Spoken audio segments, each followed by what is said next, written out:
오늘 베드로전서의 말씀, 베드로전서 3장 13절에서 17절까지 말씀입니다. 베드로전서 3장 13절에서 17절까지 말씀, 신약성경 380쪽의 말씀이죠. 제가 3장 13절에서 17절까지 말씀 봉독회에 올립니다. 또 너희가 열심으로 선을 행하면 누가 너희를 해하리요?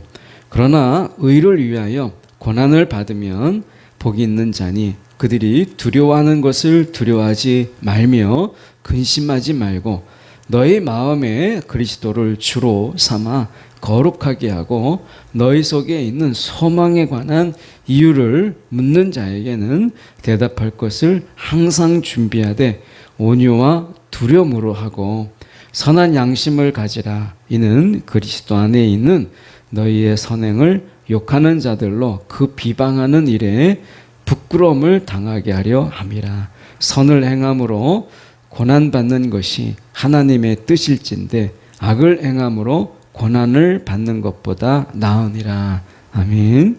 오늘 이 말씀 가지고 마음의 주인이라는 제목으로 함께 말씀을 나누길 원합니다. 마음의 주인이라는 제목입니다.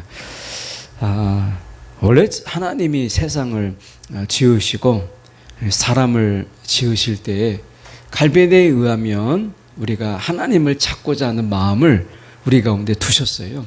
그걸 어디에 두었느냐? 갈비는 그것을 마음에 두었다 이렇게 이야기합니다. 그래서 우리 안에 하나님을 찾고자 하는 이런 마음들을 두신 거죠. 마치 물이 흘러서 아래로 흘러가도록 하나님이 물을 그렇게 지으신 것처럼 사람은 하나님을 찾도록 그렇게 지음을 받았어요. 그래서 우리는 본성적으로 우리는 하나님을 찾는 자로 지으신 거예요. 다만 우리가 타락한 인간이 이제 하나님을 대신할 수 있는 우상과 그리고 자연과 그리고 자신이 만든 신들을 섬기는 이런 우를 범한 거죠.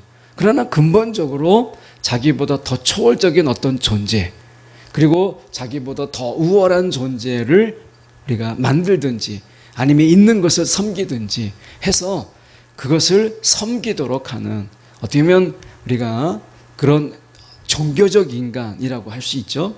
이것을 하나님께서 두신 거예요. 근데 종교적 인간이라고 이야기했을 때 그것은 우리가 지난 주일에 살펴봤던 것처럼 신을 내가 통제함으로 인해서 내가 원하는 것을 얻어내는 이런 종교성, 이것을 버리지 못했어요. 타락한 이후에 결국에는 사단은 우리 가운데 신을 마치 다스리고 우리가 신을 마음대로 장악해서 우리가 원하는 것을 얻을 수 있는 것 같은 착각을 우리 가운데 줌으로 인해서 하나님과 멀어지게 하는 이 사단의 전략을 유감없이 발휘했어요. 우상을 통해서. 결국에는 우리가 가만히 영적으로 성경을 보면 우상을 통해서 내가 신을 지배하는 것처럼 보이지만 그러나 사단의 지배 아래 있게 된다는 사실을 세상은 말하지 않죠. 사단은 그것을 알려주지 않아요. 결국에는 신을 우리가 마음대로 조정하고 듣지 못하는 신, 말하지 못하는 신, 생각하지 못하는 신을 만들므로 인해서 신을 통제하고 내가 신을 우리가 마음대로 부릴 수 있다라고 하는 이런 것에 우리를 마치 거기에 취하게 만들었어요. 사단은 그러면서 그 뒤에 숨어서 실질적으로 사단이 우리를 지배하고 있다라는 것, 죄가 우리를 다스리고 있다라는 사실을 미처 깨닫지 못하게 하는 그런 영적 무지에 우리를 둔 것이죠. 이것을 우리가 하나님께서 너무 불쌍히 여기셔서 예수님을 통해서 이 땅에 오시게 하시고 이것을 예수님께서 이제 십자가의 죽으심을 통해서 이 모든 것을 깨시죠. 그리고 우리가 사단의 지배 아래 있었던 것을 죄의 지배 아래 있었다는 사실을 미처 몰랐었는데 이것을 깨닫게 하시고 우리가 하나님의 통치 아래 있는 것이 진정한 복이다라고 하는 것을 깨닫게 하신 것이 십자가의 은혜예요. 그러니까 그전에는 우리가 사단의 지배 아래 있다라는 것, 죄의 지배 아래 있다라는 것을 깨닫지 못했어요. 왜냐하면 내가 신을 만들었고 그 신을 내가 조정할 수 있고 그 신을 통해서 내가 복을 받을 수 있다라고 생각했기 때문에 그런 것이에요. 그러나 실질적으로는 그렇지 않았던 것이죠. 오늘 말씀을 통해서 우리가 보려고 하는 것은 진정한 마음의 주인이 누구인가 라고 하는 것을 저희가 한번 말씀을 통해서 저희가 살피는 시간을 가지려고 합니다. 13절의 말씀에 보면 이렇게 말씀합니다. 또 너희가 열심으로 선을 행하면 누가 너희를 해하리요? 이렇게 말씀해요. 그런데 우리가 여기서 보면 열심으로 선을 행하면 이렇게 되어 있는데 선행에 대해서 아주 열렬한 자 이 뜻이거든요. 그러니까 선행에 대해서 굉장히 열정을 가진 아주 열렬한 자. 우리가 보면 이 남을 돕는 일에 또 착한 일을 하는 일에 굉장히 열심히 있는 분들이 있어요. 자기보다 우리가 남을 더 돌보는 일을 기쁨으로 여기는 그런 많은 분들이 있죠. 그래서 우리가 그런 분들을 보면 정말 존경스럽기도 하고 어떻게 저럴 수도 있을까 막 이렇게 하는 분들이 우리 가운데 주변에 있잖아요. 정말 헌신적인 분들이 있어요. 근데 말씀해 보면 그렇게 행하는 자들에게 누가 그들을 헤아리요? 이렇게 이야기합니다. 그렇게 하면 누가 너희를 헤아리요? 이런 세상이 돼야죠. 사실은 선을 행하고 우리가 선을 열심히 행하는 자들이 오히려 복을 받고 또 그들이 누구에도 우리가 해함을 받지 않고 박수를 받고 인정을 받는 세상이 돼야 되는데 세상은 그렇지가 않아요. 그러니까 열심으로 선을 행하면 누가 너희를 헤아리요? 그런데 14절에 보면 의를 위하여 고난을 받으며 이렇게 돼 있어요. 그러니까 그렇게 선을 열심히 행하는 자들에게 어려움이 있고 고난이 있고 그들 속에 역경이 있는 것을 본다는 거예요. 때로는 박해도 있고요. 핍박도 있어요. 사도 바울이 복음을 전하는 일이 악한 일이 아니잖아요. 그럼에도 불구하고 사도 바울이 그가 죽을 뻔했던 게 여러 번 있었던 것이 우리가 성경에서 이미 그가 밝히고 있잖아요. 우리가 세상에서도 보면 착한 일을 하다가 오히려 공경에 처하고 때로는 어려움에 처하고 때로는 도와줬다가 그것 때문에 내가 오히려 손해가 되는 이런 경우가 참 많이 있어요. 그래서 세상은 인심이 어떻게 바뀌었어요? 착한 일도 말자. 착한 일도 말자. 세상은 얼마나 악한지 우리가 착한 일을 하는 것까지도 악용을 해서 우리를 구렁텅이에 빠뜨리고 때로는 그것을 범죄의 도구로 사용하는 경우도 굉장히 많습니다. 그래서 우리가 이 선행이라고 하는 이런 부분들이 참 지혜가 이 시대에 필요한 것을 우리가 보게 돼요. 말씀의 14절에 보면 의를 위하여 고난을 받으면 우리가 복이 있는 자니 그들이 두려워하는 것을 두려워하지 말며 근심하지 말고 이런 말씀이 있어요. 그러니까 여기서 베드로전서 3장 14절을 제가 쉬운 성경으로 제가 다시 봉독해 보면 이렇습니다. 때로는 옳은 일을 함으로 고난을 받을 때도 있습니다. 하지만 하나님께서는 그러한 순간에 여러분에게 복을 주실 것입니다. 사람들이 두려워하는 것을 두려워하지 말며 겁내지 마십시오.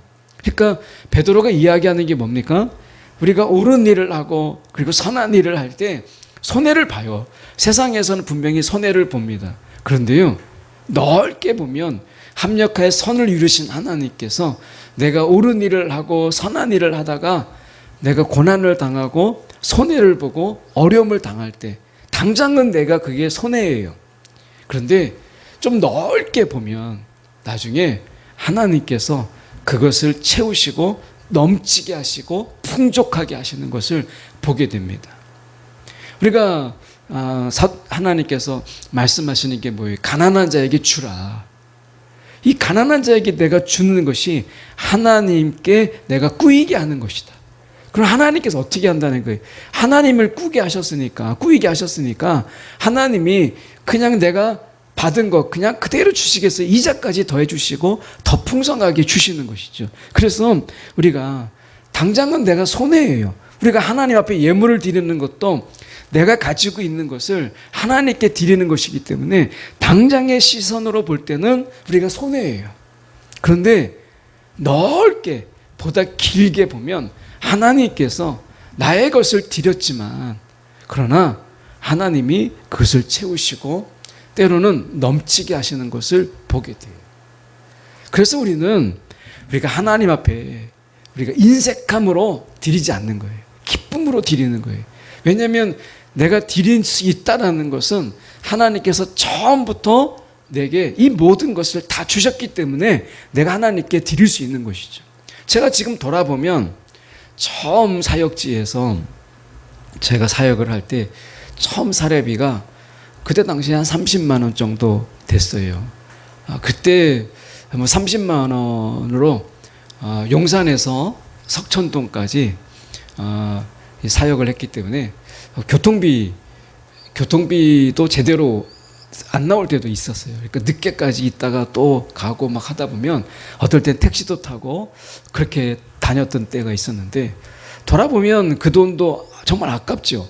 근데 하나님 앞에 제가 이제 이 모든 것을 처음 하나님이 주신 것이니까 내가 하나님께 다 돌려드려야 되겠다. 이런 마음으로 100% 11조죠. 그러니까 전액을 다 11조로 하나님께 드린 적이 있어요. 그때 마음에 처음 받은 것을 가지고 하고 싶은 게 참 많았는데 하나님께 온전히 한번 드려보자. 그래서 전체 금액을 하나님께 온전하게 드렸던 적이 있어요. 그것 때문에 저의 사역의 부분 속에서 막 넘치게 하나님이 물질로 채워주셨다. 그건 아니었어요. 그런데 제 마음속에서 하나님께서 온전하게 주신 것을 내가 하나님께 온전하게 드릴 수 있다는 기쁨이 정말 크구나. 정말 이런 기쁨이 있구나. 하나님께 내가 받은 것을 온전히 하나님께 드릴 수 있다라고 하는 것. 이것이 인색하지 않고 정말 아깝지 않게 드릴 수 있었던 그 순간을 돌아보면 그게 정말 감사함이구나라는 생각이 그때도 들었고 지금도 변함없어요. 그러니까 어떻게 보면 우리가 하나님께서 우리 가운데 주셨기 때문에 내가 드릴 수 있다라고 하는 것이거든요. 마찬가지죠. 선행도 마찬가지. 하나님께서 내게 그런 마음을 주시고 건강도 주시고 내게 물질도 주시고 하셨기 때문에 내가 선행을 할 수 있고 옳은 일을 할 수 있는 거죠. 나에게 하나님께서 옳은 일이라는 것을 무엇인지를 알려주지 않았다면 내가 옳은 일을 어떻게 할 수 있고 선한 일을 하는 일에 그 마음을 주시지 않았다면 그리고 건강을 주시고 물질을 주시지 않았다면 어떻게 할 수 있겠어요. 그러니까 손해라고 하는 것, 내가 그것 때문에 손해를 본다라고 하는 것은 그건 2차적인 문제예요. 내가 사도 바울이 복음을 전하다가 그러다가 그가 옥살이도 하고 그리고 거반 죽을 뻔했던 것도 여러 번 있었다라고 하는 것은 그가 옳은 일을 했는데도 불구하고 그런 일을 당했다가 아니라 옳은 일은 옳은 일로 한 것이죠.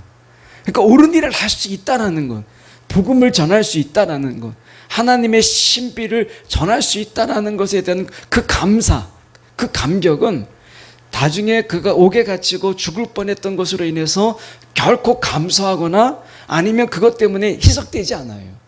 그것은 이미 옳은 일이고 그것은 하나님 앞에 기쁨으로 그가 헌신하는 일이에요. 그러나 다만 2차적인 부분 속에서 사람들이 그것을 이해하지 못하니까 그것에 대해서 박해가 있었고 핍박이 있었다라고 하는 것이죠.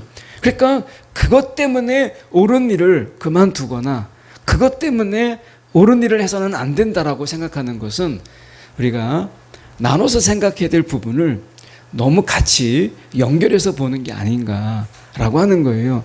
우리가 세상에서 하나님의 이름으로 살다가 때로는 욕도 먹고 때로는 우리가 전도 현장에서 뭐 길거리에서 전도하거나 역에 나가서 전도하면 잘했다 칭찬하는 사람 별로 없습니다. 뭐 욕하거나 아니면 조롱하거나 아니면 때로는 힐난하는 말로 지나가지 우리가 그것에 대해서 박수 쳐주는 사람 몇 명이나 있어요.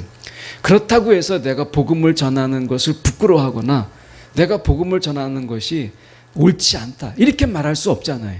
이걸 나눠서 생각해야 될 부분인 거죠. 그래서 말씀 속에서 우리가 14절도 보면 의를 위하여 고난을 받으면 복이 있는 자다. 그러니까 결국 의를 위하여 내가 고난을 받는다라고 하는 것, 이것이 복이라고 하는 것은 내가 의를 위할 수 있었다라는 것, 이게 자체가 이미 복이죠. 고난이 오는 것은 2차적인 문제예요. 그것은 나눠서 생각해 봐야 될 문제인 거죠. 나는 의를 행했어요. 그런데 세상이 그것을 알지 못하기 때문에 내게 고난이 와요. 그렇다 할지라도 내가 의를 행할 수 있었다라는 그 자체는 사라지지 않아요. 그 복은 없어지지 않아요. 하나님께서 우리가 그런 고난까지 하나님이 말씀하시는 게 바로 두려워하지 말라라고 하는 건데요. 이사야 8장 12절의 말씀에 보면 이렇게 말씀합니다. 너희는 이 백성이 말하는 반역에 끼어들지 말라. 그들이 두려워하는 것을 두려워하지 말고 무서워하지도 마라. 그러니까 그들이 두려워하는 것, 그들이 무서워하는 것을 너희가 무서워하지 말라, 이렇게 말씀하시거든요. 결국에는 의를 위하는 것, 내가 하나님 앞에 예배를 드릴 수 있었다라는 것, 하나님을 위하여 내가 선을 행할 수 있었다라는 것에 먼저 우리가 감사하는 마음을 빼앗겨서는 안 된다라고 하는 거예요. 두려움이라고 하는 것은 왜 있어요? 우리가 보면 결국엔 의를 행해서는 안 되겠구나, 내가 선을 행해서는 안 되겠구나, 이게 손해가 되고 내가 이것은 두려움을 주는 거기 때문에 이걸 하면 안 되겠다, 이걸 위축되게 만드는 게 사단의 전략이에요. 사단의 전략. 그러니까 내가 선을 행할 수 있다는 게 이미 감사한 거고요, 내가 의를 행할 수 있다라고 하는 게 이미 복이다 라고 하는 것은 일단 매듭을 져야 돼요. 이것은 내가 복이니까.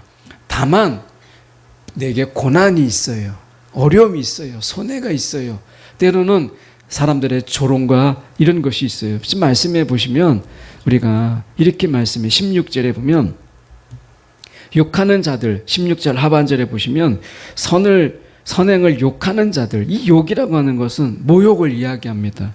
이 모욕은 우리 가운데 정신적인 학대를 포함하는 모욕이에요. 그러니까 정신적으로 우리가 굉장히 학대를 하는 거예요. 막 괴롭힘도 있고 조롱도 있고 막 힐난하는 거죠. 그래서 이제 정신적인 학대를 우리가 갖게 하는 거예요. 세상은 그렇게 만들죠.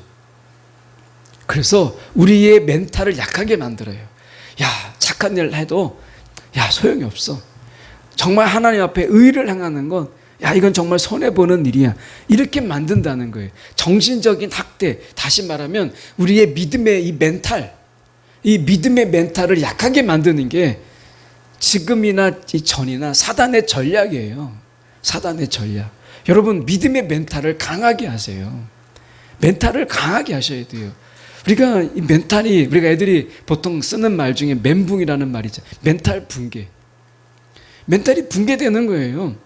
우리가 영적 침체를 다르게 얘기하면, 다르게 지금 이 시대적인 말로 표현한다면 우리가 멘탈 붕괴 아니겠어요?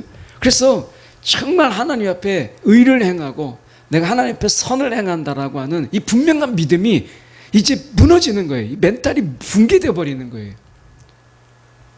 여러분, 우리가 고난과 내가 의를 행하는 것이 다른 이야기예요. 다른 이야기. 그 고난이 있다고 해서 내가 의를 행하지 않은 것이 아니라는 거예요.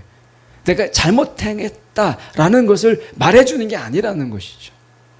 그래서 우리는 이 부분에 대해서 우리는 좀 더 구분점이 좀 필요한 것이죠. 그래서 말씀해 보면 16절에 이 사도 베드로가 이렇게 얘기합니다. 하반절에 보면 이렇게 돼 있어요. 우리가 말씀에 앞에죠. 앞에 16절 상반절에 보면 선한 양심을 가지라 이는, 그리고 나서 뭐라고 얘기하면 그리스도 안에 있는, 이렇게 얘기합니다.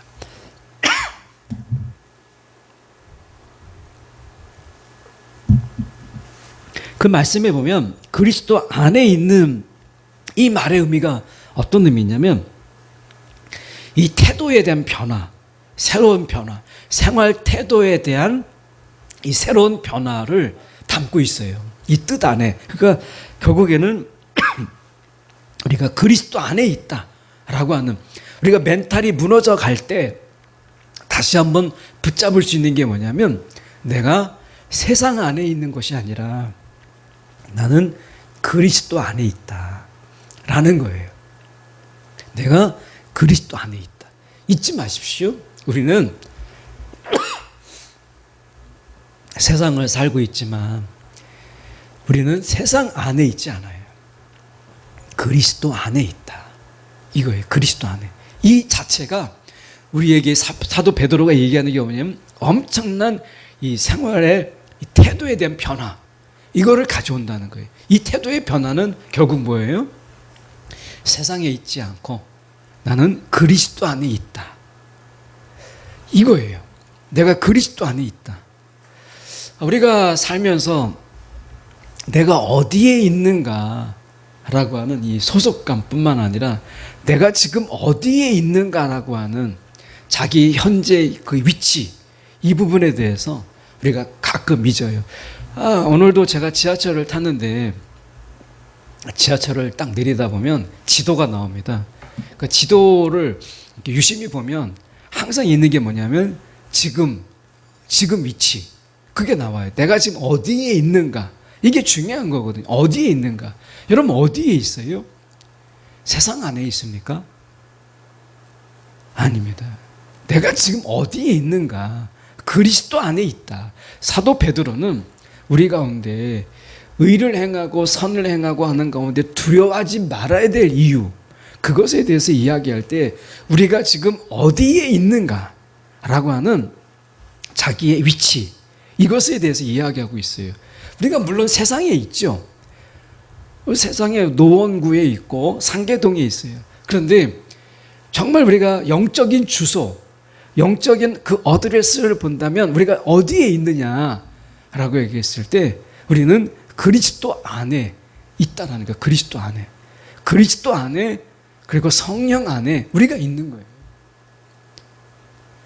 이 영적인 주소, 영적인 그 위치를 우리가 잊지 말라는 거예요. 사도 베드로는 그래서 이야기하는 게 선한 양심을 고난이 있다고 또 손해가 본다고 그것을 버리지 말라는 거예요. 오히려 선한 양심을 가져라. 왜냐하면 너희가 세상 안에 있지 않냐고 그리스도 안에 있다. 그리스도 안에 있다라는 것을 너희가 잊지 말라는 거예요. 그 사도 베드로는 그가 물론 사도지만 그의 삶의 엄청난 변화, 삶의 변화가 어디서 있었느냐? 내가 세상 안에 있지 않고 예수 안에 있는 자구나. 그리스도, 예수라고 안 하잖아요. 그리스도, 내 인생의 주인, 내 마음의 주인 안에 있다라는 거예요. 내 마음의 주인이신 그 그리스도 안에 내가 있다라는 거예요. 이게 굉장히 중요하잖아요. 그 그리스도 안에, 예수 안에라고 하지 않고 사도 베드로가 그리스도 안에라고 이야기해요. 그리스도가 뭐예요? 주인이에요, 주인. 저와 여러분의 마음의 주인이세요. 그러니까 마음이 내 안에 있는 게 아니라 내가 마음 안에 있다는 거예요. 마음의 주인 대신 그리스도 안에 있다라는 거예요. 그 마음이 내 안에 있다라고 생각하니까 내 마음대로 할 수 있을 것처럼 이야기하지만, 그러나 내가 어디에 있다는 거예요? 그리스도가 주인 대신 그 마음 안에 내가 있다는 거예요. 이건 다른 얘기죠. 내가 어디에 있느냐? 마음 안에 있다. 그리스도 마음 안에, 내가 예수의 마음 안에 내가 있는 거예요. 세상 안에 있지 않고. 이것이 오히려 베드로에게 엄청난 삶의 변화, 태도의 변화, 세상을 보는 그의 시선을 완전히 바꿔놓았다는 거예요. 다시 한번 우리가 돌아봤으면 좋겠어요. 마음이 내 안에 있다가 아니라 내가 그리스도의 그 마음 안에, 내 마음의 주인이신 그리스도 안에 내가 있다라고 하는 거. 이렇게 생각하면요 좀 다릅니다. 말씀에 다시 보시면 17절에 결국 사도 베드로가 이렇게 결론을 내잖아요. 보면 이렇게 되어 있습니다. 선을 행함으로 고난을 받는 것, 이것이 하나님의 뜻일진데, 이렇게 얘기해. 하나님의 뜻이다 이렇게 얘기하면서 악을 행함으로 고난을 받는 것보다 나으니라 이렇게 이야기해요. 그러니까 선을 행함으로 고난을 받는 것이 하나님의 뜻이다. 이렇게까지 이야기하잖아요.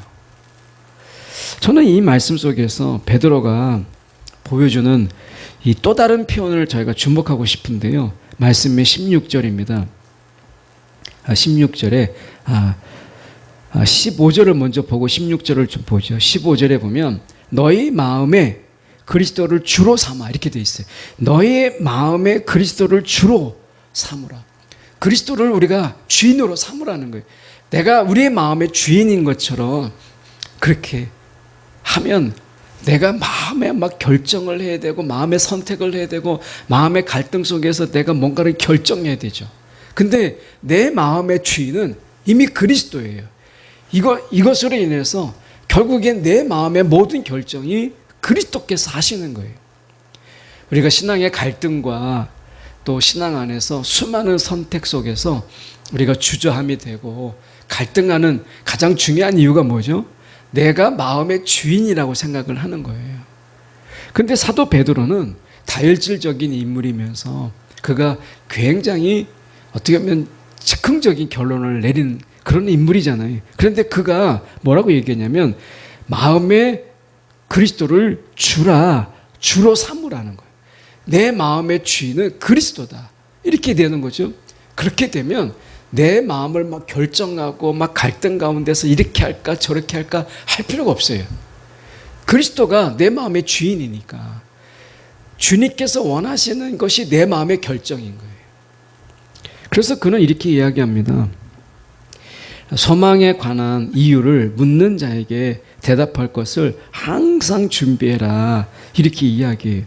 이것은 당시에 아테네나 이런 지역에 당시에 굉장히 많은 변론, 논쟁 이런 것들이 굉장히 많았어요. 당시에. 그래서 어떤 주제가 있으면 막 행복이다. 그러면 행복에 대해서 서로 막 갑론을박 막 하는 거예요.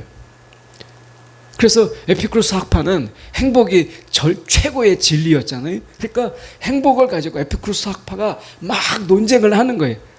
그러면 이제 또 다른 학파들이 또 막 논쟁을 하고 이런 것들이 굉장히 많았어요. 그런데 이런 것을 빗대어서 베드로가 이야기할 때 소망에 관한 이유라고 얘기했을 때 우리의 내적인 소망에 대한 변론 이것을 항상 준비하라. 이렇게 이야기했어요. 여러분, 우리가 우리의 삶의 소망에 대해서 내적인 소망에 대해서 누군가가 물어본다면 그것에 대해서 내가 변론할 수 있는 그런 실력을 가져라. 이렇게 말씀하고 있는 거예요. 누군가가 예수에 대해서 물어보고 그리스도에 대해서 물어볼 때 내가 그들에 대해서 변론할 수 있는 그런 실력을 갖추라 라고 하는 거예요. 지금은 이단들이 많잖아요. 이단들이 변론하자고 자꾸 대들어요. 신천지도 우리가 보면 기성교회들에게 우리가 한번 맞짱 뜨자 막 이렇게 하잖아요 지금. 그래서 실제로 맞짱을 뜨려고 준비가 다 될 때 그들이 또 다른 핑계로 지금 미뤘던 거잖아요. 근데 그러면서 겉으로는 계속해서 우리랑 한번 붙어보자 굉장히 자신 있는 것처럼 그럽니다. 저한테도 이 교회에 가끔 신천지 소식이 오는데 그런 거예요. 변론해보자. 너에게 자신이 있으면 이런 얘기 합니다. 사실은 그런 뜻이 그들이 없어요. 그런데도 굉장히 자신감이 있는 것처럼 그렇게 하는 거예요. 우리가 보면 이단들이 뭔가 성경을 들고 와가지고 자신들이 배운 것을 가지고 막 설득을 하려고 해요. 하다못해 우리가 예수가 우리의 소망이신데 우리가 그거에 대한 변론할 수 있는 실력을 갖추는 것, 이건 정말 중요한 거예요. 이 시대에 우리가 이 변론의 능력이 얼마나 중요한가. 이 마지막 때 우리가 정말 아무리 강조해도 이거는 지나치지 않다는 거예요. 그래서 우리가 말씀을 공부할 뿐만 아니라 그 말씀을 소화해서 내가 변론할 수 있는 능력을 갖추는 것이 이 시대에서 정말 필요합니다. 어떻게 보면 이단 사람들을 우리가 변론을 통해서 데리고 올 수 없을지라도 그 이단에 끌려가는 자들을 향해서 이것이 잘못됐다라고 하는 것을 말할 수 있을 정도는 돼야 되는 거죠. 그래서 사도 베드로가 이야기할 때 내적인 소망에 대한 변론, 이 변론을 너희가 준비하라. 이렇게 말하는 거예요. 그래서 선한 양심을 가지고 의를 행하고 고난을 받을 때 우리 가운데 분명한 변론을 가지고 있으라는 거예요. 분명한 이론과 논리를 가지고 있으라는 거예요. 그래야 사단이 우리를 현혹하고 미혹하고 그럴듯한 이야기를 할 때 넘어지지 않는 거예요. 이 시대에 사단은 그럴듯한 이야기로 우리를 넘어뜨리려고 합니다.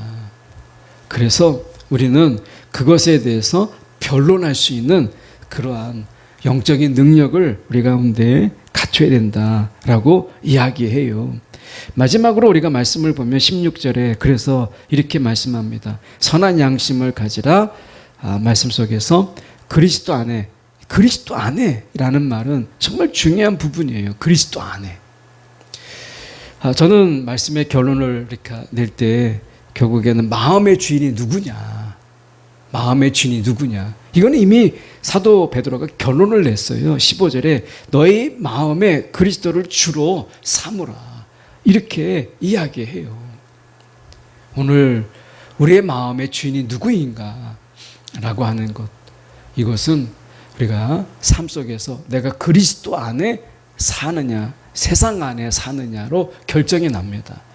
내가 그리스도가 내 마음의 주인이면 내가 그리스도 안에 사는 것처럼 사는 거예요. 이 세상을.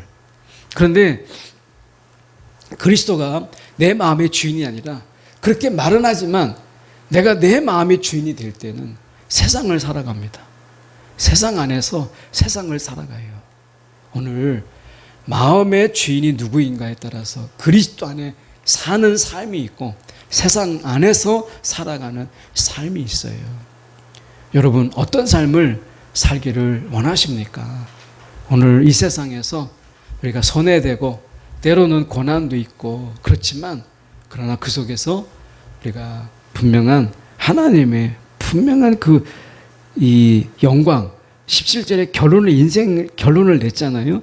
우리가 보면 하나님의 뜻일진데 악을 행함으로 고난받는 것보다 낫다. 어느 게 더 나은 인생인가. 이미 베드로가 그 속에서 결론을 냈어요.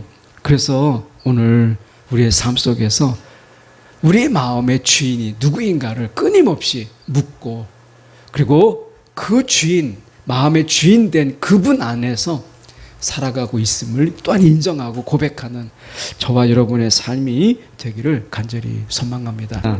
오늘 우리의 마음이 약한 줄 알고 우리의 마음이 우유부단한 줄 알고 우리의 마음의 주인으로 오신 예수 그리스도, 이게 얼마나 큰 은혜입니까?